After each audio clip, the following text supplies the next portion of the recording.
Facing challenges in life is absolutely inevitable, whether it's a change in your relationship, a change in your job, a significant medical diagnosis. We're all going to face something sometime, somehow.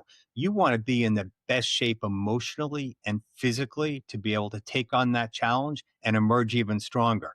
So, in this episode, you're going to learn about my experience as a two-time cancer survivor, an Ironman triathlete, and someone who helps people who are struggling. Some really important lessons. When times get tough, keep going. The tests in your life will also become a testament to what's possible. That becomes the proof that you can do those hard things. And then lastly, understand that when we go through hard things and we come out on top, we emerge even stronger than before. Stick around and hear firsthand from me how I navigated cancer, how I brought those lessons to life, and how I emerged stronger. You can too. What if the hardest thing you ever face in life isn't something you train for, but the training you did do is the only reason you survive it? 2 cancers, 2 years, a race he never signed up for, but years of endurance training changed how he responded. How does training for a triathlon prepare someone for cancer? We're going to get into that today. But what this story isn't about, it's not about cancer. It's not about triathlons, but how comfort erodes resilience without us noticing. So this isn't about fitness. It's about readiness. Without further ado, Jeff, welcome. We're so excited to hear your story. Maybe a great place to start is just a little background on you, and then we can jump right into what we want to talk about today. Sure. So I've worked in health and human services for 30 some odd years. Started my career off working in sex crimes and domestic violence, working with victims of crimes. Worked in HIV and AIDS for 19 years. Started some of the first support groups for people with HIV in the New York metro area many, many years ago, going back to 1989. Have worked in addiction and mental health care for the last 20 some odd years. And am fortunate to run a very, very large not-for-profit here on Long Island that does a whole bunch of things, but is squarely centered on the addiction, mental health, and recovery space. So you were doing that for how many years until this life transformation thing occurred? Yeah, so probably for 30 years. And, to get into the life transformation, kind of here's how it happened.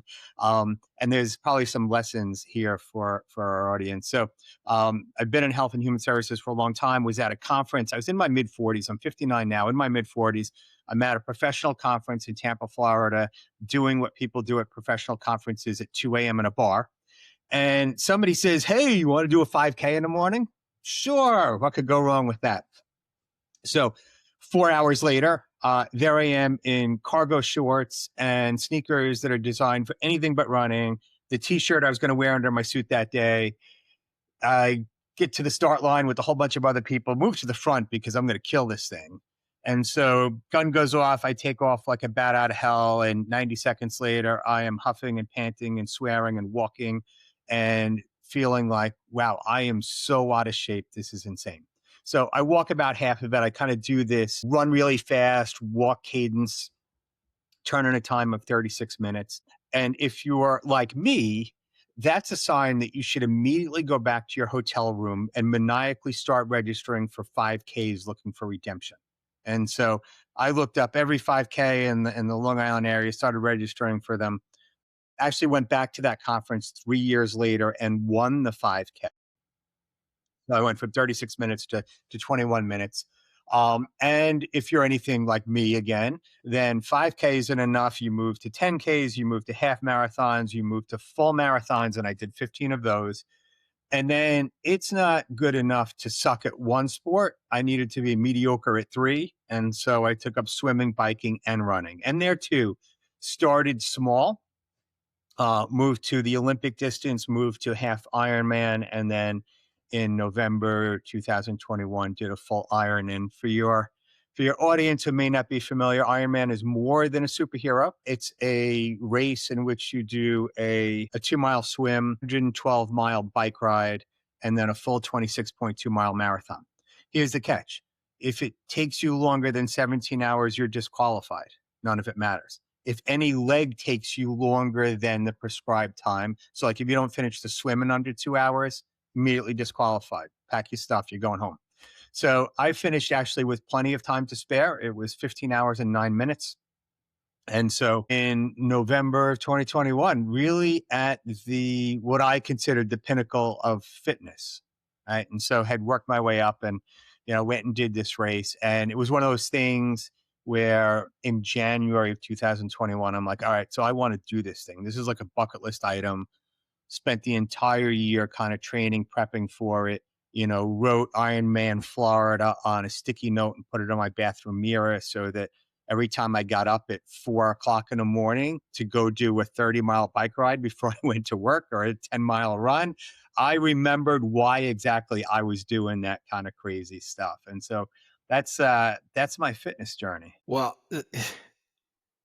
one thing that stands out to me as you're describing that story is you responded much differently than I think many people would. So what is it about you that made you respond to that one 5K that, let's just put it mildly, that you stunk at, right? That Yeah. you weren't impressed with yourself. Yeah. So instead of just saying, it's not for me, and continue to keep going, doing the same, repeating the same habits, you said, oh, well, that's a challenge. Now you completely flipped it on its head. There's something there. I think we'd all love to learn, if any of us are listening that maybe have those habits in our lives. Talk to us a little bit about that. If you're in the behavioral science, right, of addiction. Yeah. So maybe has that helped you be like that? Or talk to us a little bit about maybe what has created you to be like that. It was more the tell me I can't, right? And kind of throwing down a challenge. And that'll become relevant as we get deeper into the story. But it was tell me I can't. It was also, it's not lost on me that mid 40s is the time where guys at that age often begin to dye their hair, wear skinny jeans, get a sports car, and start cruising the local community colleges.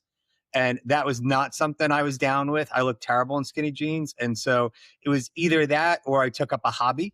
And so this became the hobby. It really was, honestly, I'm like, so mid 40s, I can't really run a 5K steadily. This is crazy. And to put it in perspective, I had absolutely no athletic background. I was reasonably healthy, reasonably fit. Here's a funny twist. I was actually thrown off the track team in ninth grade for getting the other kids to smoke. And so my track experience lasted about 2 weeks before I slunk off in shame. And so it really was, I'm midlife. I can't get a 5K out. This is not great. I really need to do something about this.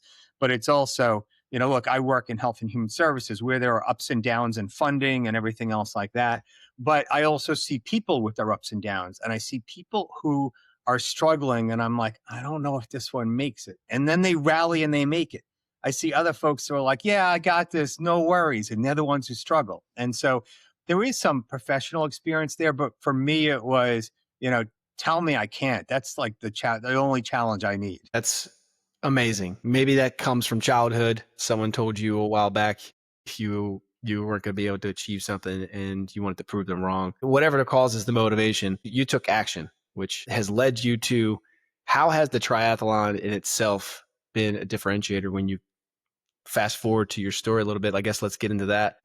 How did the triathlon ultimately change everything for you?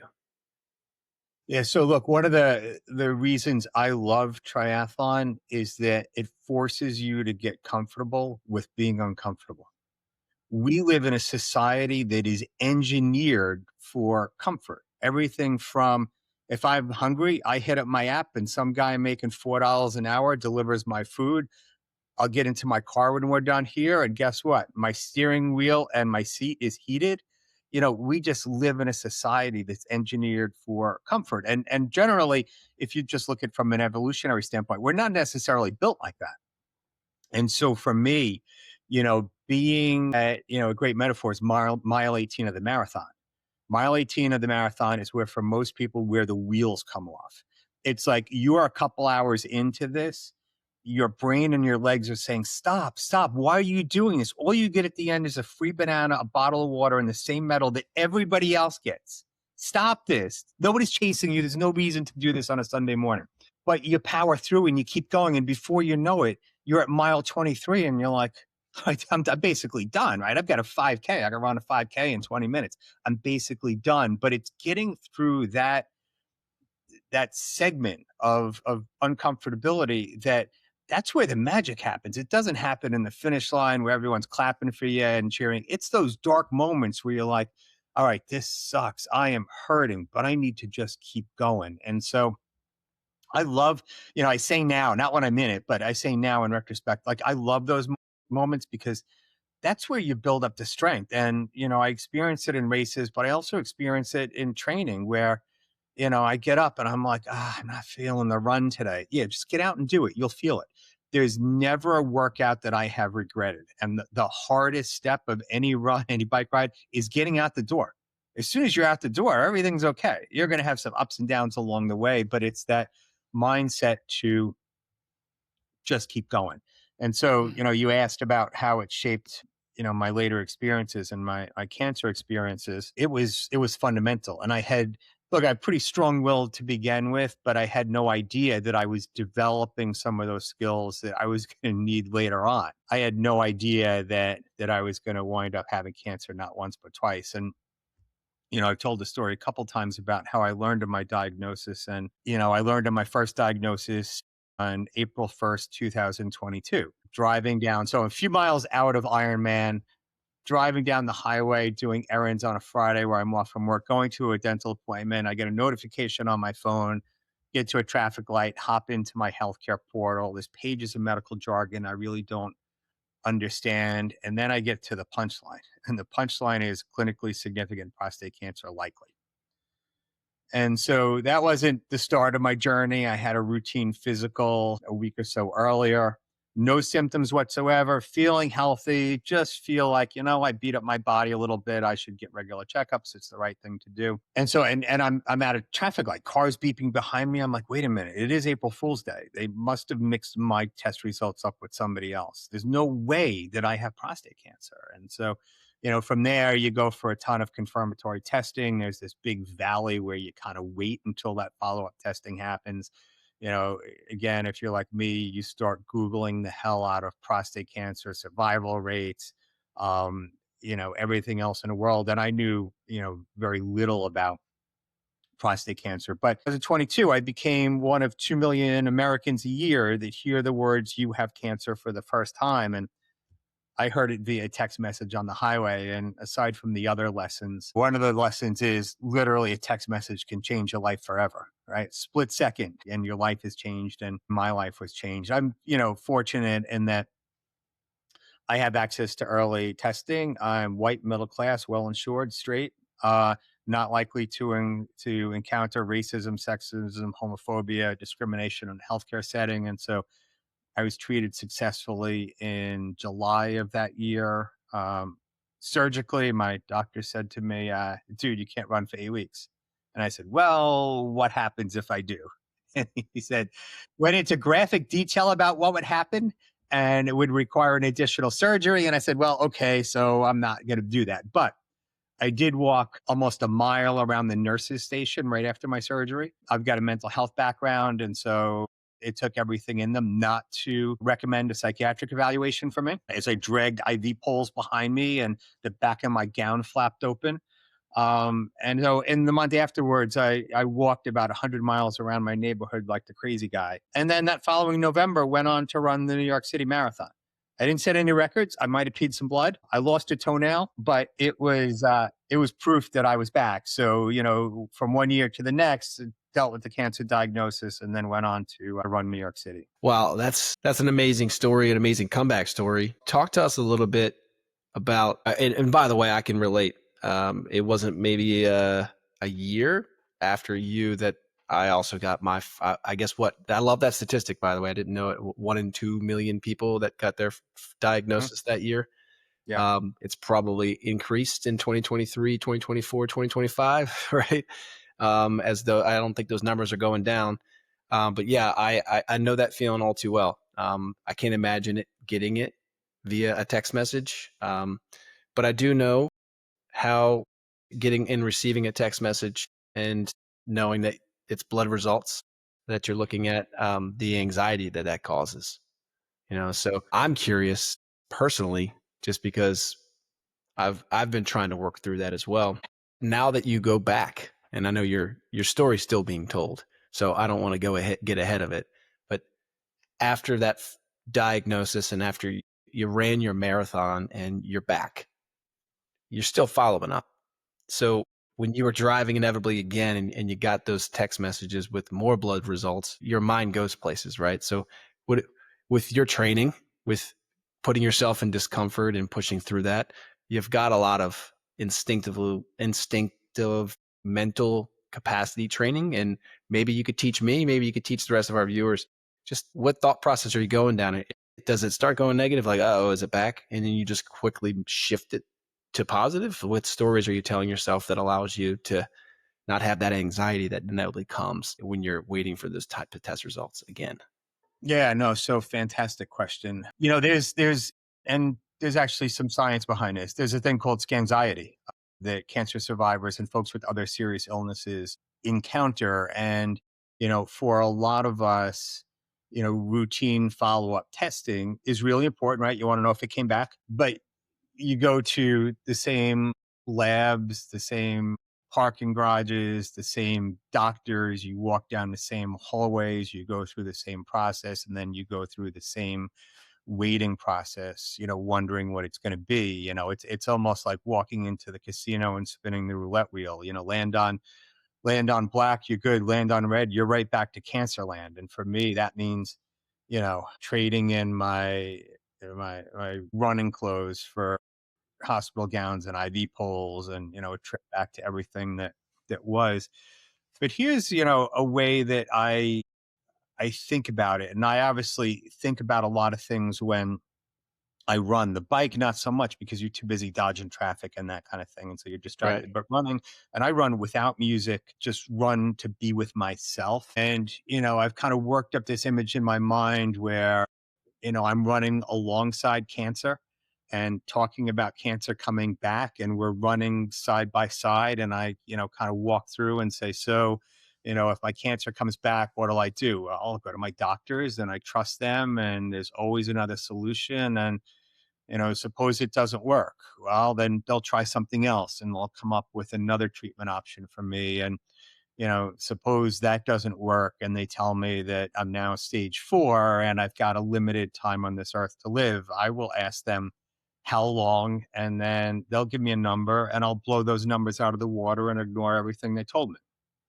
And then I let cancer drop back and I pick up my gait a little bit and leave that all behind and say, my worry about that will do nothing to improve my quality of life now. If anything, there's some science and data that lends itself to excess stress isn't helpful in battling cancer. It doesn't cause cancer. So I want to be really clear about that. But excess stress on your body blasts your immune system and is not helpful if you want to come out on top when it comes to fighting cancer. And so, it's the ultimate, it's the ultimate way of playing with your mind. If you stress about cancer, you feed it and it grows. Uh, Mhm. but that's the way, I've got that image of running alongside cancer, and we'll run together for a little while, and then I'm going to leave you in the dust, and then I'm going to move on with my life. And you visit occasionally, but the idea isn't something that stays in my mind. I will say, because of doing things like this, because of the book, because of some of the speaking I do, there isn't a day that I don't think about cancer. And I don't know how much of that is my talking about it and how much of it would be there anyway. I will say that any ache or pain I developed, like in the first year after treatment, if I had a cough, I'm like, that's it, metastasized to my lungs. I have lung cancer now. If I had a headache, I'm like, oh, there it is, right? And so every itch, every ache, every Mm. pain was immediately cancer had spread somewhere else. And, you just get tired of doing that. And it seems a little nutty at points. So you begin to realize sometimes a cold is just a cold, and sometimes a headache is just a stress of the day. Yeah. It's so timely that we're having this episode today, because just this week I went and had a doctor's appointment, a follow up. It's been a year since my second episode, Kurt Mhm, surgery. mhm. I got the good news that the blood work looked good. I didn't even look at the blood work this time. I'm in a completely different mindset. It helps that they got a new portal and I didn't even figure it out yet. Right. But I was so focused on just living my life and growing, and I had been painting this new story now that the numbness that I'm feeling, because I had a full thyroidectomy and they went all the way to the neck and got a lot of the nerves out in the first surgery. So even since the first surgery, which was 2 years ago at this point, I still do. I could even feel it right now, just like a nice little numbness. And I could, I could totally picture exactly the same feeling because I almost have it every day. It's really a thought, which is like, I swallowed and I felt it. It's there. It's back. Right. And after the first time I went through cancer, I actually even fell on the floor because I felt another lump, which ended up turning out to be more cancer. But I swear I probably manifested it there because of all the fear that I had and the stress that I had that I just kept going through these mental loops. So this was a euphoric moment where I didn't even, I knew I had a self knowing already that I'm fine and that I'm healing myself no matter what. My cells are regenerating and all the numbness that I'm feeling is just my body healing itself. So I'm giving myself and painting myself a different story, and it's a positive story, and it takes me out of that fear moment.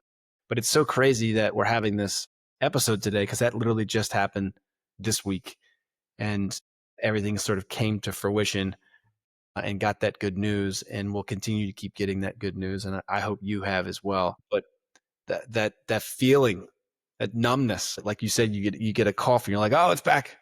What did you call that when it comes to cancer survivors? Scanxiety. Skinxiety. Yeah. Skinxiety. Yeah, that is real.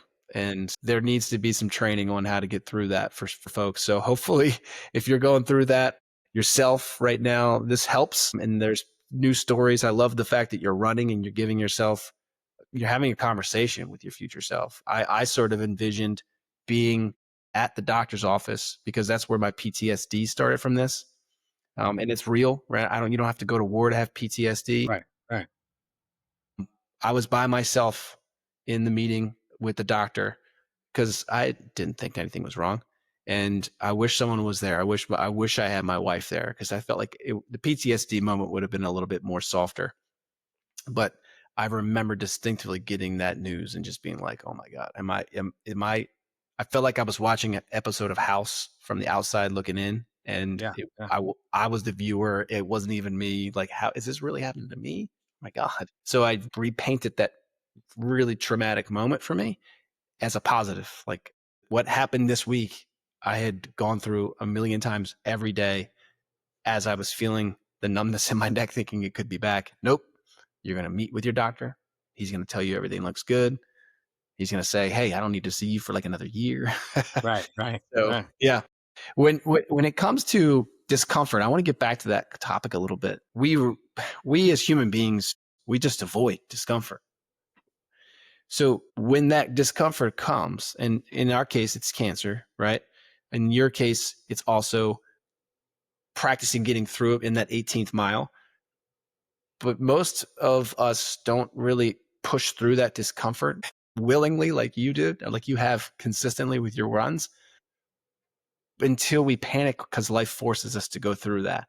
So, more like maybe they're saying to themselves, I'll get to that important stuff later because it feels uncomfortable and we avoid that. What are some of the things you discuss on a consistent basis that maybe help people get better at that? Yeah, look, I think, like I said, life is engineered to be comfortable. And for me, taking on Iron Man was like proof that to myself and maybe to the rest of the world, like I do hard things. This is what I do. I do really hard things. And for me, each hard thing you do, and so my progression from 5K to 10K, up into the triathlon world was, look, with each one, I'm getting a little bit better, and in fact, on my runs, the runs that go well are icing on the cake. The runs that go lousy, that's where the lessons are. That's where, I get back from a run and it went poorly. I'm like, all right, so what did I go wrong? What did I eat before I went? What was my mindset like? What was my gait like? And I start kind of tearing apart and say, all right, so if this felt lousy, Was there a reason it felt lousy, or is there just a natural up and down to runnings and not everything's going to feel great? And so, for me, kind of pushing myself and walking through some of those less than optimal times gives me the fodder to kind of rewind and say, all right, so what could I do differently the next time? I'm also not under any illusion. And look, this is a metaphor for life that every run is going to go great, right? If every run goes great, every run feels easy, you're not pushing yourself hard enough. I always say to folks that I work with, what's the last thing you did that scared you? And so, most of us don't take on goals that scare us a little bit. And if you have worthwhile goals, right? So we're soon after the first of the year. People set up, resolutions for better or worse and that kind of thing. But how many of those resolutions actually scare you a little bit? Doing Ironman scared me, right? Well, what was fear is that I would sustain an injury before or during and not be able to complete it. Fear was I would get to mile 15 of the marathon and say, I'm just wiped, I'm out, I'm tapping out. But once you do those hard things, they become like the groundwork and the proof to yourself that, yeah, I do hard things. I persevere through those things. And I will say, my triathlon training certainly has built up my emotional fortitude to deal with any number of things that come my way. Also, just there's people I have friends who meditate in the morning. I am not a good meditator. I go out of my mind. Like I've tried yoga like a half a dozen times. Back when I was single, I went on yoga dates and I'm like, well, if I'm going to be successful, now is going to be when I'm going to be successful. I still couldn't do it. And so my mind doesn't kind of rest in that way, but put me out for an hour-long run and I come back with a whole new fresh perspective, and things that seem to be huge problems suddenly aren't such huge problems anymore. That's great. And you are meditating when you're running. Right. You Right. don't, we don't all have to be sitting when we meditate. We can be moving. So that's great that you're putting that out there for folks, because I think, personally, I've struggled with meditation. I've gotten better at it. It's like a muscle. The more Mhm. you do it, the easier it Yeah. gets. If folks are hearing this and they're saying to themselves, I'm not a runner. First off, you are whatever you say you are. Right. Right. But if maybe running 5 miles sounds even like a lot right now, what do you suggest to them? Just go sign up? Would you suggest that they go run a mile and then build some confidence? What's the action that they can take today to start getting to the point where they can start building these mental muscles? Yeah. So find something that works for you. Running isn't for everybody, right? Uh, Swimming, pickleball, meditation. Find something that works for you. I also had the gift, and it didn't feel like it at the time, but the gift of rebuilding my running strength. And I'll get into part two of the story in a second. But as I got back to running, I was not going out on 10-mile runs anymore. I was saying to myself, I'm going to run to the next fire hydrant, then I'll take a walk break.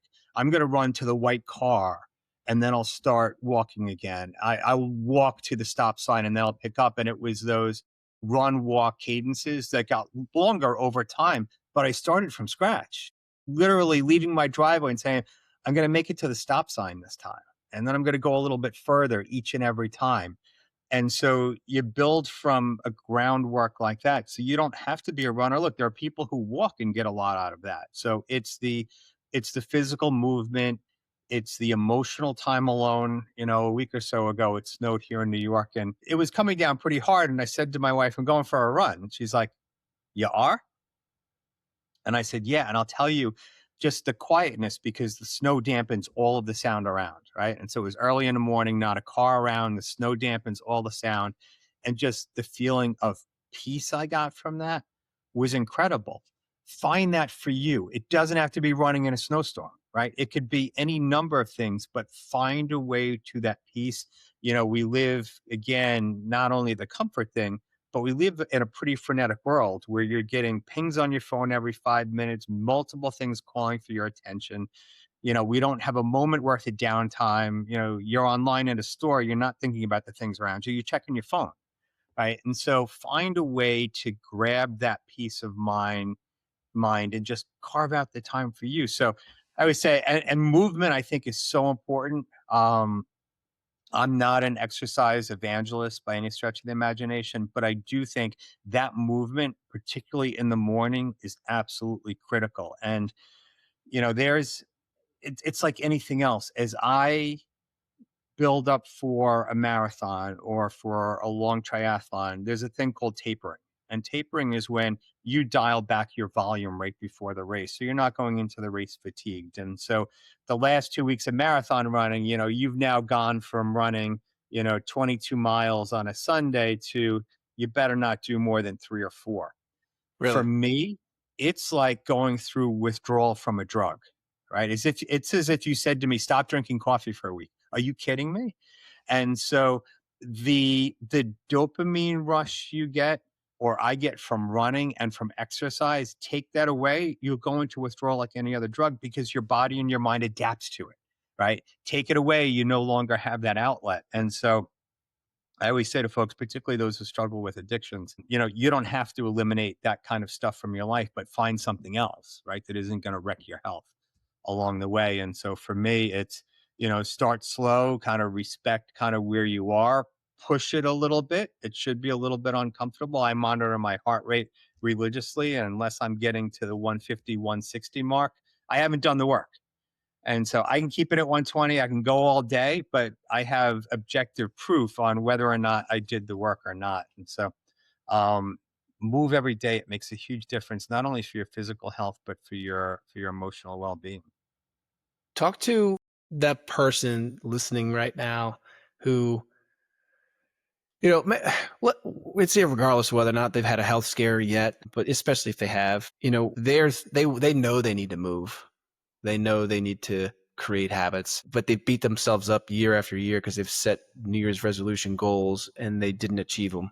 And they're just not going to be able to achieve that. And they're just stuck in this rut of Netflix and all the other distractions that numb us and make us sort of live through life not there.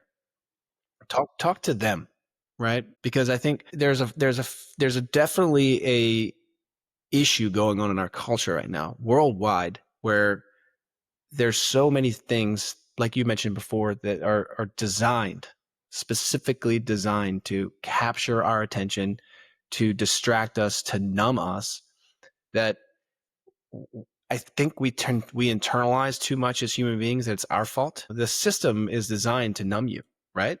Yes. And we beat ourselves up and we find that we don't have motivation. Talk to Hawk about that. Help them get off that couch and realize that they can make little wins can turn into big wins. Yeah, look, I think momentum builds momentum. And the hardest thing is standing up from that couch, right? It's not doing whatever you're going to do. It's deciding that you're going to stand up and that you're going to do this. And, one of the things that I do, I have a lot of structure to my day. And so, I plan out my day. And for me, it's not a matter of when I'm going to exercise or it's not a matter of if I'm going to, it's when, how do I fit it into the day? What happens? And any day that I wind up and say, I was just too busy, that's BS. Like we put our time into the things that we value. And so there is always time. You found time to eat, you found time to breathe, you found time to do all sorts of other things you could have traded for 10 minutes worth of jumping jacks or 10 push-ups or something along those lines. And so once you get the momentum going and you have a daily plan for that momentum, it becomes part of your identity. One of the things that James Clear writes about in Atomic Habits is finding a way to incorporate that into your identity is absolutely critical. And for me, triathlon became part of my identity. I would post some of my runs, some of my finish lines up on social media. When I was sick, it was interesting, and it kind of cuts both ways. In that people who didn't know about my diagnosis, and I was very public about it, but people who didn't know would see me at a 7 o'clock meeting and say, "You probably already ran 10 miles." And when I was sick, the answer was, "No, I didn't." And I didn't want to laden them with a cancer story, so I would just kind of laugh it off. But it became part of my identity. And so some of that external pressure, it wasn't something I do like it's Jeff Reynolds. This is what I do. It's part of my identity. So I have to do it now. Right. And so finding a way to rebrand yourself as a healthy person that cares deeply about their longevity and well being is absolutely huge. So getting into the second part of the story, and this is where that momentum becomes money in the bank. And so I told you about my first cancer diagnosis, and I had become, by that point, having no symptoms whatsoever, navigated treatment, that kind of thing. I really became an evangelist for men's health and for screening. And so went and did the Prostate Cancer Foundation of America came to me and said, "Hey, would you do a public service announcement? You're young, you're healthy, you still got prostate cancer, but thankfully you were screened early, treated successfully, and all is good now." Of course, I'll do that. It still shows literally all over the country. And so every week I get a text from somebody who's moved away and said, "I saw you on TV." And I began speaking to my friends. I said, "When's the last time you had a checkup?" "Well, it's uncomfortable. It's embarrassing. I don't really want to do it. Tough. Do it anyway. You want to see embarrassing? Take a walk with me." And so I'm, kind of living my life and that kind of thing. Back to racing. Year has passed. And I go and get a colonoscopy because you're supposed to get them. Again, no symptoms. I'm feeling great. Everything is awesome. And from the intro, folks know where this is going. So I wake up in the recovery room after the colonoscopy. Doctor says to me, the nurse says, "Look, I'm going to call the doctor in. He's going to talk to you." And I didn't think anything of that. I'm like, "Yeah, this is what they do. They debrief." And he comes in and says, "Look, I found a couple polyps." And then he got quiet for a second. And he puts his hands like this and says, "But I also found a significant mass." And I'm still in a little bit of a haze from the anesthesia and that kind of thing. And I'm like, "Well, how significant?" And he's like, "Oh, it's significant. You need to get an oncology referral on the way out the door." And so I stumbled back out into the waiting room. My wife is waiting for me because they don't let you go to colonoscopies by yourself. And she looks at me and I can see in her face she knows something's wrong. And I'm like, "It's not good." And then she goes with me to the window to check out and hears me ask for an oncology referral. And 3 minutes later, we're out in the bright August sunshine. Like, really, what just happened? So, I then go through a series of tests and get staged and everything else. And it wound up being stage 3B colorectal cancer. And so, for me, it's like, all right, so I'm not a sports guy, but I know a thing or two about the three strikes rule. And this is two strikes, and stage 3B is precariously close to stage 4, which I know is not really good. And, I go home doing what I did the first time and, Googling survival rates and everything else like that. And I come to understand that stage 3B colorectal cancer is a little bit different than prostate cancer. Prostate cancer, virtually every man will get. They'll die with it as opposed to of it. That's not to say people don't die from it, because they do, but the second go around is a lot more serious. And it's not lost on me that I'm like, two cancers this quickly, something is messed up, right? This is not good at all. And so again, I have access to really good care. And so I'm swung into this world again of IV pulls and hospital gowns. And I went through 27 rounds of radiation and 35 rounds of chemo. I am now about 2 years out of treatment, and the doctors tell me there's no evidence of disease. You're not, thank you. You're not cured anymore. They're much more guarded in their language, and that we see no evidence of disease at this time, which feels like they're hedging their bets a little bit. All right. But, look, I will say there was a part of me that was like, geez, what didn't I learn the first time that I need to learn the second time? Good. This is a whole different ball game. It feels familiar, but it's a whole different ball game. Aside from the pragmatic questions about how does a guy that has no known or obvious risk factors wind up with two cancers in 2 years? And so I went through genetic testing, and it turns out, at the end of it, my doctor's like, "I don't know, bad luck." I'm like, "Dude, that's not the answer I'm looking for." I mean, No. look, it's better than there's broken DNA. I'm going to get a third cancer, but it wasn't that reassuring. And look, I will tell you, and it's what the book is about, is, had I not gone through my triathlon experience, I don't know if I would have had the ability to get through this the way I did. And here's a case in point. And so I didn't know all this triathlon training had a purpose to it besides my overall wellness. And I learned very quickly a couple things. Health and fitness are two very different things, right? You can be as fit as the next guy, right? There's the old Jim Fix story, right? The marathoner who dropped out of a heart attack. And Mhm. everybody's like, "Yeah, I don't run." Jim Fix, right? Why would you run? in this case, my ability to my being in good shape emotionally and physically really teed me up to be able to deal with this, and in very practical ways. Put aside the symbolism and the fortitude and all that kind of stuff that's a little bit more esoteric. My doctor said to me, look, we have this great clinical trial. It involves a 3-drug combo of chemo. It is going to beat the crap out of you, but we think it will produce, they didn't use those terms, it will produce a better result, we think, than the current standard of care, which is 2 drugs. You're in good enough shape, and we think you can do this. And I'm like, bring it. Bring on 4 Let's drugs go. if that's what it takes to kill this. Like, Right. I want the super. There are people who are like, well, I want to drink coconut water and I want natural remedies. I'm not that guy. I was like, the most powerful radiation you have in the world. I want to see the green and red laser beams blasting this out of me. I want the most powerful chemo on the planet. And, I had a good result. Might have had a good result with the old way of doing it, possibly. But I was eligible for this clinical trial in part because I was younger, I was in good shape, I was willing to do it.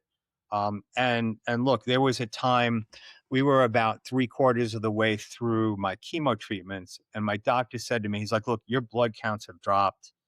The side effects are mounting up. There's a risk benefit thing that we try to weigh out. We think you might be at that point and maybe it's time to stop." And I said to him, there is zero chance that I am stopping. We mapped out our course of action that was going to produce the best possible result. And that's what you told me. Yes, I feel lousy, but we're not quitting. And in fact, if I have to go buy chemo on the street to finish this, then that's what I'm going to do. But we started this, we're going to finish it. And he's like, I thought that's what you were going to say. And so I finished it. And so, I don't know that I would have been eligible for the clinical trial. I don't know that I would have been able to navigate the same way. There were mornings when I woke up and threw up. And I'm like, well, do I go to work today? And I sat there, I'm like, of course I go to work today. You throw up during triathlons all the time. You throw up on a swim and you throw up in the water and you keep swimming, right? You don't stop because you throw up. You wipe your face off and you keep going. And so, those parallels serve me well. Now, look, some of that, and when I say I worked through chemo, I didn't miss 5 minutes worth of work. And I don't say that as a flex. And here's what I want to say about that. For me, it was a distraction. For me, it was proof to myself and the rest of the world that I'm not that sick. I'm not going anywhere. Don't count me out yet. But that's not everybody's journey. So there are lots of folks that navigate treatment and have to navigate treatment in a very different way. And there's people who don't have the luxury of having a desk job. I push papers around and talk to people all day, right? If I was paving roads or doing construction, I would not have been out there, right? And so Yeah. I want to acknowledge that up front. It's not a flex. It was really a coping mechanism for me. But it was part of that perseverance mindset and part of that mindset and that cancer, you're not going to get in my way. And I was one of those militant cancer warriors, right? I had the F cancer shirts and everything else. And I wore the warrior thing with pride and beat my Yeah. chest and everything else like that. Sometimes I hear folks that will say to me, look, I didn't have chemo, so it's not the same. It's not the same, but that doesn't make your experience any less real, right? And so, regardless of your treatment journey, they all vary a little bit. Cancers are incredibly individualized. So is treatment, so is life experience. What worked for me was diving headlong in. If I was talking to somebody else, I would have said something completely different. You get time off from work for a reason. Take your time. If you ever needed a kick in the ass that you should be spending time with family and time with yourself, this is it. And so there's no right answers to any of this. And by no means am I under the illusion that my way is the best way, but it's Mhm. what worked for me in the moment. Yeah, exactly. And this goes with any disease, not just cancer, right? What stands out to me in your story is your future self was thanking your past self. And if we all live through that prism of what will my future self say with what my actions are today, we probably will make some better decisions today, like getting off the couch, not pressing next on the Netflix episodes, etc. So that's what really stands out to me on this. And you probably have gone through so many different life changing experiences in this journey of yours. Talk to us a little bit about you're thanking yourself for the stuff you've done in the past that have made it so you could survive this tumultuous situation. What has that changed in your actions today or after this experience so that maybe you don't, live through that again? We don't want to strike three. So how have your actions changed? Is it diet? Are you doing some things different in your life now to combat that, the inflammation in your body? Talk to us about that as well, because I think where my mindset goes is there are a lot of things that Chuck's doing today that I'm only doing truly because I found out I got a disease, right? I would not have made those changes or been conscious enough to research more about myself and about the body and about how cancer survives in body. I wouldn't have done it before because I thought I was invincible. It wasn't something that I had ever imagined happen in my life. But I still wish that past Chuck knew those things that I know now, because I could have had a different future in regards to health. So I'm living through that now, making sure that my future self is thanking today's Chuck. That makes sense. Yeah, it does make sense. Here's what I'm supposed to say. I'm supposed to say I became much more in tune with my diet. I eat only natural foods. I stopped all the processed stuff, meat, dairy, wine. I don't do any of that anymore. That's not what I did. And in fact, I write about in the book that soon after I was diagnosed, and I was doing treatment. My wife and I went to a casino. We went to Mohegan Sun in Connecticut, right?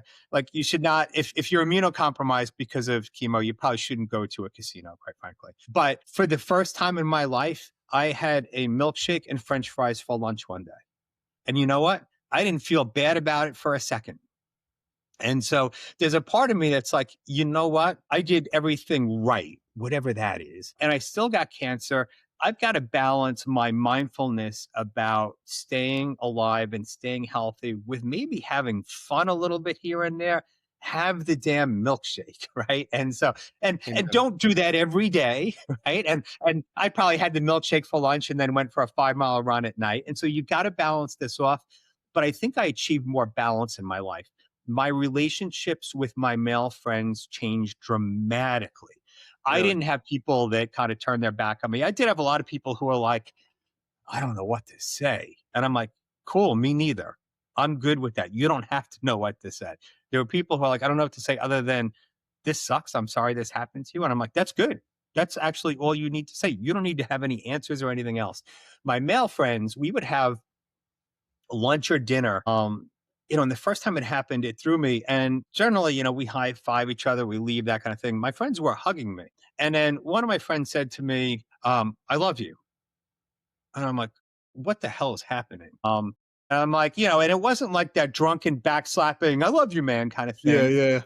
I get back to my car and I'm looking in the rearview mirror. I'm like, do I look that sick? Like he thinks I'm going to check out. Like he thinks this was like our last supper. Like this is it. And then a lot of my male friends started doing that and it freaked me out a little bit. I'm like, I'm pretty comfortable in my skin. I'm pretty comfortable about who I am. I've run men's awareness groups in the past, that kind of thing. I'm like, why is this freaking me out so much? And so I needed to really work through some of that stuff with my friends and get comfortable with it to where I could say it back in a way that felt authentic and genuine and comfortable. I'm like, you know what? I've said I love you to thousands of women and I didn't even mean it. And so why is this so damn hard? Right. And so it was really a struggle. The other thing that was pretty monumental for me was the issues around my own spirituality. And so there were issues I didn't know I needed to wrestle with. And when you get two successive diagnoses in particular, but even one, for me, it went from what do I want my legacy to be to past tense. What has my legacy been? Have I lived my life in a way that I want it to be like?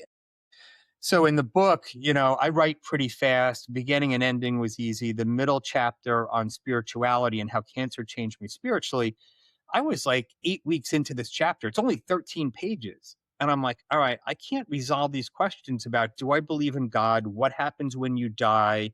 What's my legacy going to be? And so nobody knows the chapter is supposed to be in the book. I'll just leave it out. And then I'm like, well, no, I have to wrestle with these things. That would be like getting to that mile 18 on the marathon, jumping on a subway, jumping off at the finish line and say, woohoo, I did it. No, you didn't do it. You didn't, because you didn't do the hard stuff. And so spiritually, I had to work through those things. And one of those same male friends who said to me, I love you. He also said to me, he's like, brother, I'm praying for you every day.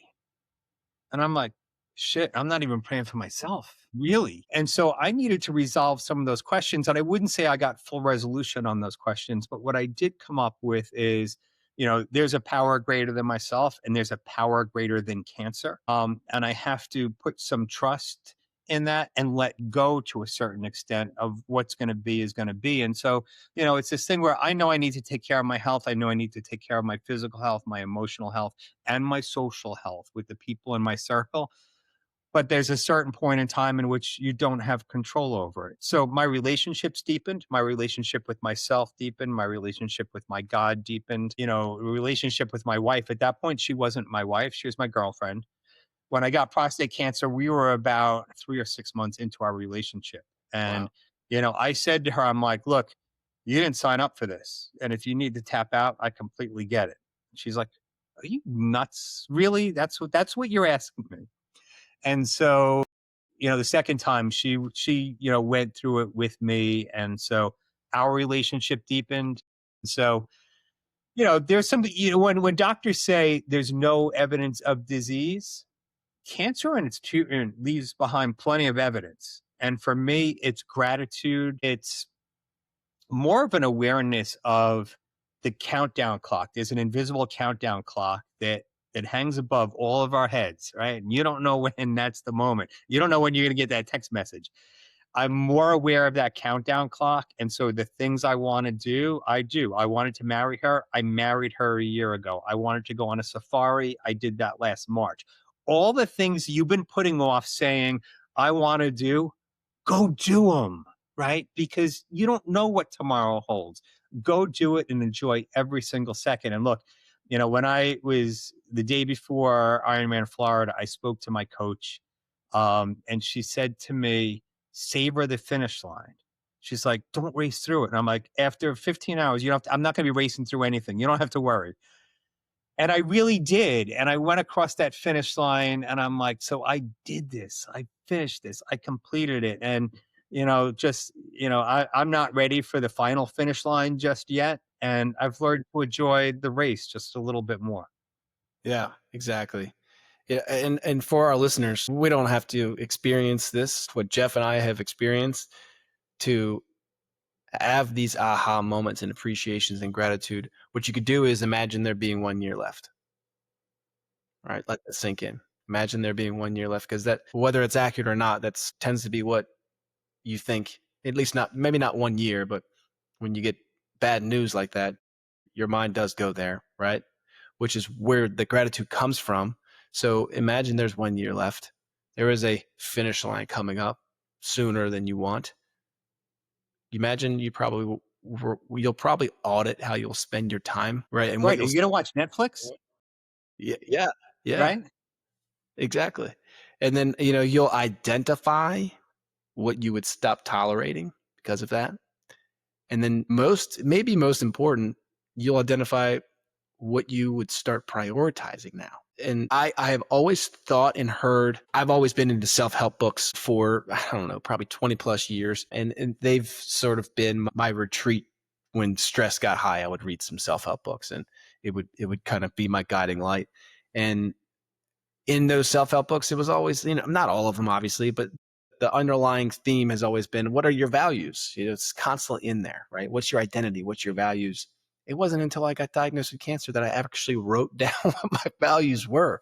Like it was weird that I just never done it. I always knew that it's something I should do. I'll get to it later is maybe what the brain said, and it just happened. And man, any day you're wondering what you should do, just look at your values. My health is clearly my number one value at this point. So when I'm tired and I don't want to work out, or when I feel like I don't have time to do it today, instantly think of my values, instantly think of, okay, well, if my number one value is health, I can go do something right now. Right. It doesn't matter how big, how small, just doing that something. And, I always felt like I had a book in me, but I didn't know what it was going to be about. And then this was it. And, I also was very public and open about my diagnosis. Like once my family and my kids knew, next step was my employer, and then from there I started writing about it almost immediately because I wanted to share the story as a tale for other people. And so one of the things I found is that there's a lot of things we put off. Even, my spiritual wrestling was, I'll figure out what I believe about God and what happens when you die at some point. I'm not at that. I don't have to worry about that now. And then suddenly it's like, well, yeah, I actually need to spend some time thinking about this and processing it. So we all have less time than we think, and when that time comes, you want to look back and say, I spent time with my family. I spent time doing things that I love. I spent quality time with myself. You don't want to say I binge watched, three new Netflix series. Yeah, and the Stranger Things is really good, but you know what? You also have a life.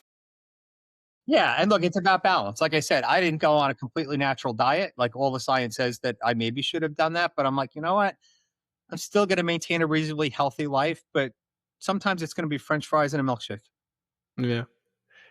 It's been super, super interesting. And firstly, Dr. Jeff, kudos to you. I wish I knew more medical professionals who were also competitive athletes. If more doctors in the world understood about sports and health and fitness, I believe the entire world will be a healthier place because what they're able to teach people that come to see them rather than just prescribing medication is extremely valuable.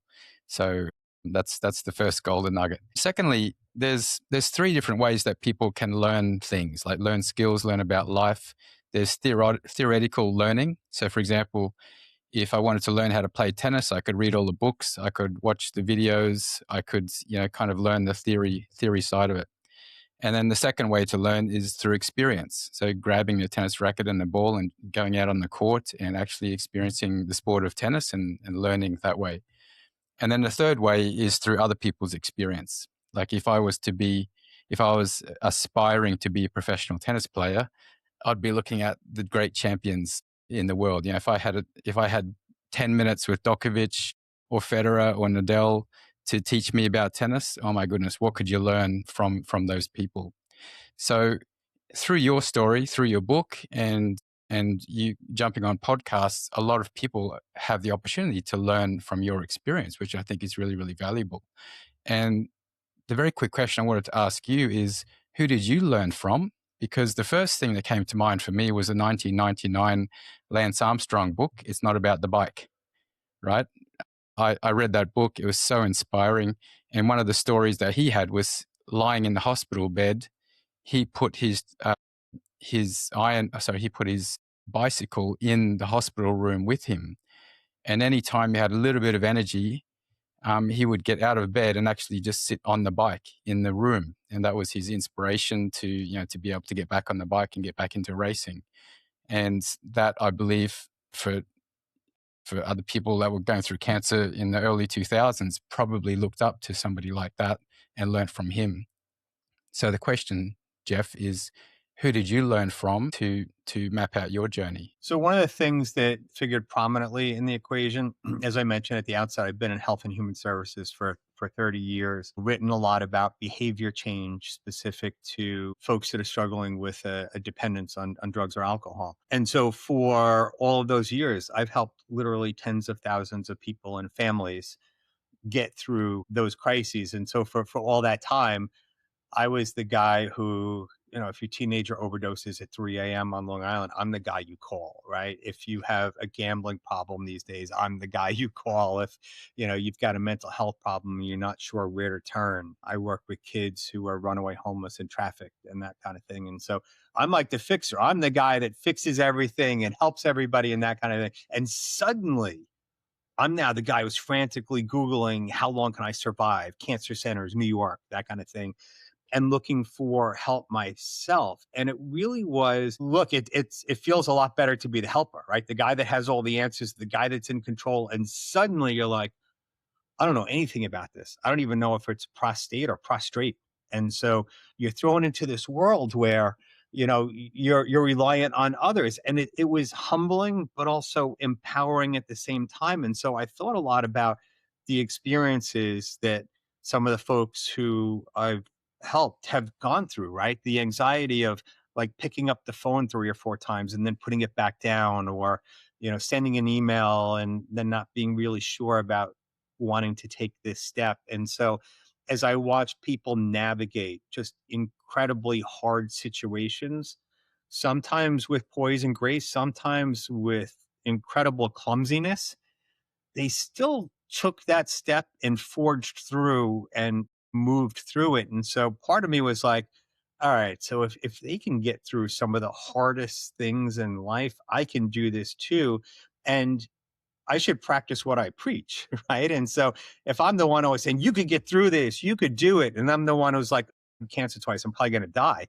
Like, how that doesn't align very well. And so part of it was my identity built up as being the helper, the guy who said, no, you can do this thing. If I gave up, well, geez, then I was a fraud for 30 some odd years. And I lied to all those folks. So the humility and strength and grace I saw in people coming to me looking for solutions and answers over the course of 30 years really shaped how I navigated my time when it came. We all have a time when we need the help of another person, right? And to pretend otherwise is just foolish. And to not accept that help is to miss out on an incredible opportunity to create a bond with a person that you didn't have before. My doctors are, godsends to me, right? The nurses who are so supportive in infusion rooms and deal with patients, unlike me, who are difficult and challenging and doing whatever it takes to cope. And those moments and those bonds are really sacred bonds. You don't see a lot of that in everyday life. We don't have a chance to connect with people in that kind of way very often. Cancer gave me the opportunity, in a sense, to give back. Like some would say, well, you finally took some help. No, that was giving back because I was creating bonds with people who, entered, the medical profession because they wanted to help. And here I was being willing to open up and take that connection. So for me, the inspiration was, the thousands of families that took a chance on me and said, all right, so I think you can help me and I'm willing to let you walk beside me and tell you my deepest, darkest fears and my secrets and everything else. That's where I got the lessons. It wasn't from Lance Armstrong. Is inspirational, don't get me wrong, but it's those families that took a chance on me and said, we don't know where else to turn. Maybe this guy can help us. Wow, amazing. And can you tell us a little bit more about the Every Mile Matters organization? Yeah, so there's no organization. It's just a book. I say just a book like that. So the organization I run is Family and Children's Association. We got 360 staff. We serve about 35,000 Long Islanders in any given year. Get a lot of money from government, which these days is a blessing and a curse, and a roller coaster ride for sure. But that's what I do for my 70 or 80 hours a week. The book is called Every Mile Matters. Conveniently have a copy right here to show you in the audience. And it's really about my journey. And as you said at the intro, it's not about triathlon. It's not about cancer. It's really about a blueprint for life and finding what works for you, continuing to forge on, understanding that there's a challenge waiting around the next corner. You just don't know what it is, but it's waiting for you. And the more you can prep now for those challenges, the better off you're going to be. And so I share kind of some of my stories and my journey around spirituality, my friendships. I also offer some practical advice about, if you've got a friend with cancer, here's what not to say, right? Don't tell them about your Uncle Bob who, survived stage 4 cancer by drinking berry juice. Don't tell me about, your Aunt Lucy who died within 3 weeks from diagnosis to death. Don't say, just let me know if I could do anything, because we'll never take you up on that offer. If you want to do something, just do it. And then don't say nothing. Lots of people are like, well, I don't know what to say. So they just avoid the conversation. I'm like, it's fine to say, I have no idea what to say to you to make this any better. Mm. Good. Me neither. So, I offer some advice because, along with those, 2 million plus people that will be diagnosed, they all have a circle of friends and family of, 10, 12, 15 people who, will be thrown into a spin at the same time. And so it's not a book about early detection, although I think that's important. It's a book about preparation, about finding a way to live your life in a way where every mile matters. Yeah, I love the title of the book, and the title Mm. itself says a lot about the content and the theme as well. We will include the link to the Amazon bestseller in the description, as well as a link to the the group that you work with as well, for anyone that is looking for somewhere to reach out. Men, generally, we look at what's the life expectancy for gentlemen in our particular country or situation, 70s, 80s, 83, I'm not sure what it is. And we think, oh, if we look after ourselves, we're going to get another 20% on top of that. So maybe I'm going to live to 100, right? We all kind of have this false sense of, she'll be right, mate. There's a long way ahead. Now, suddenly, when you get that text message, your entire life gets compressed. So when that happened to you and you had to compress your life down, what were the top 3 things that you just ejected out of your life and realized these are not important at all? And what was maybe one of the 2 things that you did mention earlier before about your friendship and your wife, but what else did you embrace as the most important things in your life? What did you eject? What did you embrace? Yeah, so great questions. The stuff that I added, I think you're on target in terms of our conversation. I also began to see my work, more as a passion, a calling, part of kind of who I am and that kind of thing. Time with my kids became much more important. Things that became a little bit less important, getting into fights on social media, not so important. Watching television, not so important. Worrying about things, not so important. And so but you do have more of an awareness that there is that countdown clock. But look, for all of us, there's a reality in that whether or not you have a significant diagnosis, you could get squished by an ice cream truck tomorrow, right? And so you want to live your life in a way that leaves you proud. I also, there's a dichotomy in that in some ways I care more about what people think, but in another sense, I care less about what some people think. And it's like, look, I had cancer. You're going to rattle, nothing's going to rattle me like cancer, right? And so you become unrattleable about some stuff. And so for me, I feel like my emotional intelligence increased with all of this. Maybe it did, maybe it didn't. The people around me might say, no, it didn't. But I feel like my emotional intelligence in going through this just skyrocketed, and that the stuff that I have a much easier time discarding now. I think, my nature was I used to replay conversations in my head a million times and say, well, I could have said this or I could have said that. I don't really do that anymore. And I am who I am, and I feel like more authentic. And you're gonna like 80% of the things I say. You're gonna think the other 20% is crap. And that's okay. You have a right to be wrong. And so I've just kind of reached this place where I say what I need to say. I don't carry stuff around. I keep a kindness journal because I want to make sure I'm doing a couple things that are kind each and every day. And so I'll reach out to people who I haven't spoken to in a long time. I'm not a big gratitude journaler, though I think gratitude is central.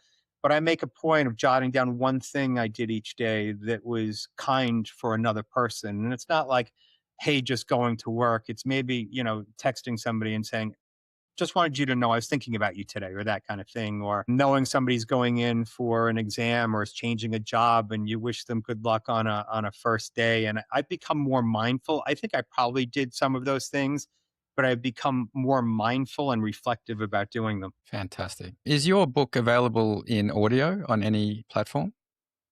It is, and here's the cool thing: it's available on all the platforms: audio, Audible, Google Book, Google Play, Apple. So the guy who called me across the finish line is a finish line announcer at every Ironman race. For me, it was Mike Riley. Mike Riley is the guy that you want to call you across the finish line. If you have a race that Mike Riley's not at, it's like, Mike Riley's not the announcer. So Mike Riley was the announcer who said to me, Jeffrey Reynolds, you are an Ironman. I actually have it on video. I went back to Mike when I wrote the book and said, hey, Mike, you don't know me. I'm one of thousands of people you've called across the finish line, but here's my deal. And I wrote this book, and, would you give me a blurb that says, this is the best book I ever read, kind of thing? And he said, well, yes, I'll do that. But, do you have someone lined up to do your audiobook? And I'm like, no, I was going to try to do it myself. And so he did the audiobook for me. We went to a studio in San Diego, spent 3 days doing the audiobook. And so in a full circle moment, Mike went from calling me across the finish line in Ironman, Florida, to doing the voiceover for the audiobook. We spent an amazing 3 days together and have become close friends since then. That's Wow, beautiful. fantastic. Thank Yeah, you. it's awesome. And back to you, Chuck. Thanks for that, buddy. And what an amazing feeling that must be to be called an Ironman at the finish line for the first time. Yeah, look, it's one of those things that sticks with you forever. I think we amassed titles over time. I also went and got a PhD, so people would be forced to call me doctor, not knowing that I can barely even perform CPR. I wanted the Ironman title, but and now I kind of walk around and say two-time cancer survivor. But you know, at the end of it, I'm not sure how much all of those titles really mean. You want to be remembered and thought of as a kind person, a good person, and someone who lived their life to the fullest. Beautiful. So I want to go over 3 takeaways that I think the audience is probably getting from this. And maybe we can, after I go over that, comment as a group if, maybe on each one of those takeaways, but also if there are any other ones that I missed. For me, it's you can do hard things. That's the number one thing I think a lot of our listeners are going to get out of today. Number 2, that they can keep going when it gets hard. And number 3, that you could prepare for challenges before they arrive emotionally, physically, and socially. Am I missing anything else? If so, am I maybe bring up any other ones that were maybe takeaways or comment on the 3 that I talked about? Yeah, look, I think you nailed them. The only other thing, or the friendly addition I would make is find gratitude. Each and every day, treasure and nurture your relationships. Relationships take a little bit of effort and work. If you just leave them to their own devices and don't put in the work, you're going to get what you put in. It's similar to a workout. You get back what you put in. When I had lousy races, I would say to myself, I got the race I trained for. If I had a killer race, I got the race I trained for. You get the relationships that you work at. And so work on those relationships with other people, but also spend some time working on the relationship with yourself. I often think about sometimes the way I talk to myself. If I talk to my friends like that, I'd have 0 friends. Be a little bit kinder to yourself. Great point. And one new segment that we're adding to the show is called the 60-second tool. And I think what a great tool to provide to everybody right here is gratitude, because you just mentioned it and it's so important. It's the highest frequency we can be in.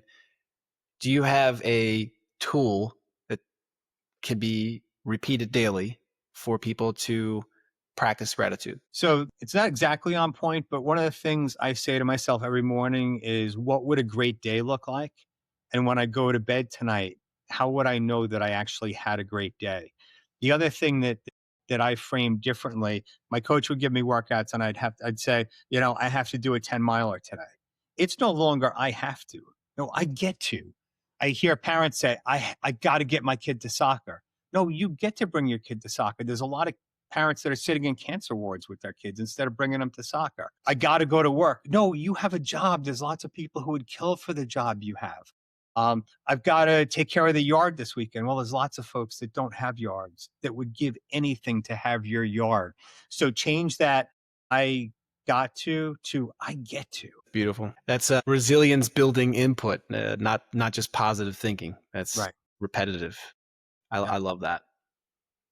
Ed, you want to close us out with anything? No, man, I just got goosebumps when you shared that last little sentence there about I get to spend time with my kids or get to take my kids somewhere. It's so easy to creep into that mindset when someone's bugging you, your partner or your kids or your boss is bugging you to do this and do that and take me here and buy me this. Mm-hmm. But actually just that simple change of that one word, I get to. Yeah, that's incredible. So thank you for that.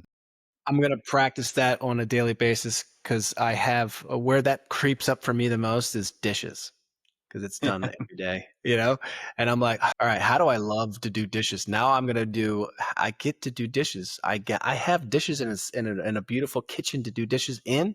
Like like even right now, it's making me excited to do dishes. Excellent. I nailed this. Mission accomplished. There you go. Awesome. Well, Jeff, it's been a pleasure. Thank you for coming. Thank you for jumping on the podcast. I think our viewers are going to love your message. They're going to love your just down to earth personality and style. And yeah, I love what you're doing. Thank you for what you're putting out there in the universe, all the people that you're helping on a daily basis. I mean, you're putting out way more than you're getting back. So that's the way to live life. And I can't thank you enough for what you're doing. So again, thank you for being here. Thank you for sharing your experience and all the lessons that you've learned. And we hope to have you again someday.